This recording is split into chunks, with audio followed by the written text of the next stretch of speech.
The summer of 2008 was one that would forever etch itself in the memories of my best friend, Rita, a young boy from Japan who had just turned 11.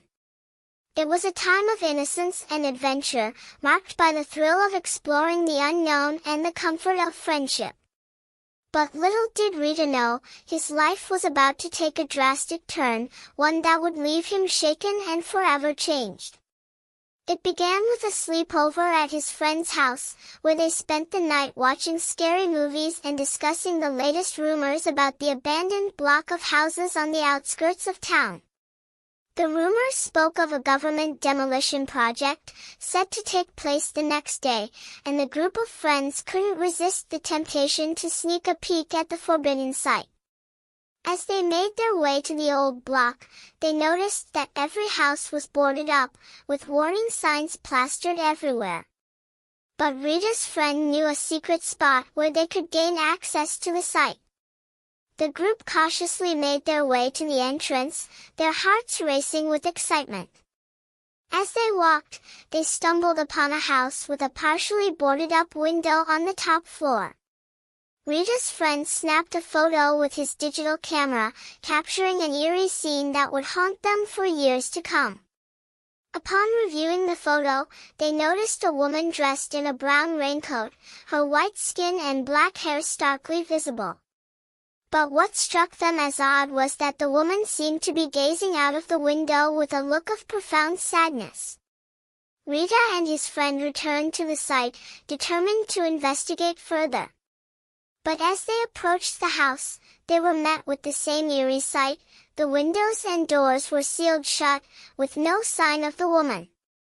It was as if she had vanished into thin air. But this was not the only strange occurrence that would plague Rita's life. As he grew older, he began to notice that a girl named Ayano, who was several years his senior, was following him everywhere. It started with innocent messages, asking him if he was safe or if he was eating well. But soon, the messages took a darker turn, with Ayano sending him creepy messages about his family and personal life.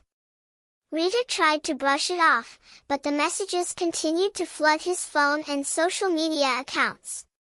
Ayano would often take care of Rita's siblings, and his mother, who was rarely home, seemed to trust her implicitly.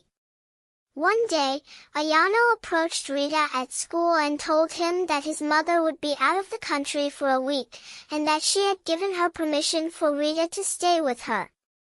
Rita was hesitant at first, but he eventually agreed, thinking that it was his mother's wish. But things took a sinister turn when he arrived at Ayano's house. Her parents were never home, and she would play strange games with him, such as pretending to be his wife or the cops and robbers. She would often blindfold him and leave him in a silent room for hours, watching him cry and scream. The final straw came when Ayano left for her part-time job, leaving Rita locked in her bedroom with a blindfold and his hands tied. Rita was consumed by fear, and just as he was about to lose hope, he heard a news report on the TV about a missing child, himself. The TV switched off, and Ayano appeared behind him, holding the remote control. Rita was paralyzed with fear, but he managed to wriggle free and open a window, crying out for help. Luckily, a couple walking by heard his cries and called the police, who arrived within the hour to find Rita locked in Ayano's bedroom. Ayano was taken away, and Rita's mother rushed to his side, hugging him tightly. The trauma of that experience would stay with Rita forever, and he would eventually move to Australia to escape the memories. Years later, I would meet Rita in the United States, where he would share his story with me, still haunted by the sound of Ayano's name. The experience had left an indelible mark on his psyche, a reminder that sometimes, the most innocent of adventures can take a dark and sinister turn. As I stepped out into the night, I couldn't help but feel a sense of restlessness. My roommate, who was a night owl, had long since retired to bed, leaving me to my own devices. I decided to take a long walk to clear my head, a habit I'd developed over the years. The city was quiet, with only the occasional passerby breaking the silence. I walked for what felt like hours, lost in my thoughts. It was a strange dance that caught my eye. A man, tall and lanky, with an old suit, was moving down the street. He was dancing, his eyes fixed on the sky, his mouth twisted into a wide, cartoonish smile. I felt a shiver run down my spine as he approached. He didn't seem drunk, or high, just insane.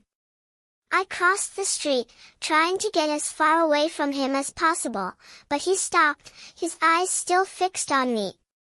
I turned away, but couldn't shake the feeling of being watched.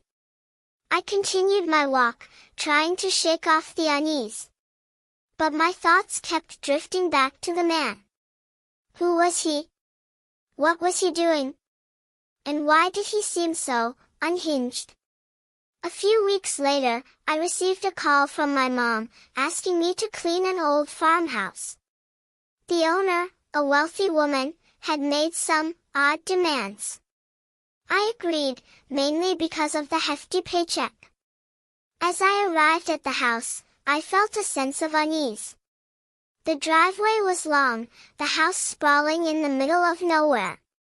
I found the keys under the front doormat, as instructed, and began to clean. But something was off. I heard nothing, saw nothing.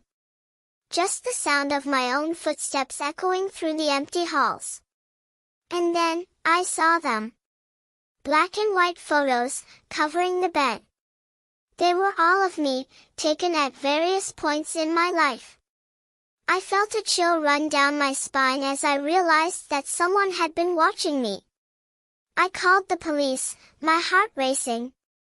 They arrived quickly, and searched the house from top to bottom. But they found nothing. No signs of a break-in, no evidence of a struggle. Just nothing. As I sat in my new apartment, trying to make sense of it all, I received another call. This time, it was my grandma, asking me to come over. But when I arrived, I found her bedroom door shut. I knocked, calling out to her, but she didn't answer. I called the police again, and this time, they found someone hiding in her bedroom. My grandma's next-door neighbor, who had been looking for jewelry. If I had walked into that room, I would have been dead. As the years went by, I experienced more and more strange occurrences. Doors creaking open on their own, sounds coming from the attic, and eyes peering through the vents. I knew I hadn't imagined it. But no one believed me. And then, there was the lake. Our little private beach, where I would take my kids to swim. But one day, I saw something. A black, roundish object, moving closer to my kids. I dragged them out of the water, my heart racing. When I turned back to the lake, the object was gone. But I knew I had seen it. As I walked back to the house, I felt a sense of unease. What was that thing? And why did it seem to be watching me? I shone my flashlight all around the surface of the water, searching for any sign of it. And then, I saw it. A humanoid figure, with long black hair covering its face. I dropped the flashlight, sprinting back to the house, slamming the door shut behind me. I haven't told anyone about this. The thought of it still sends shivers down my spine. What if it's watching me now, through my window? The thought is unbearable,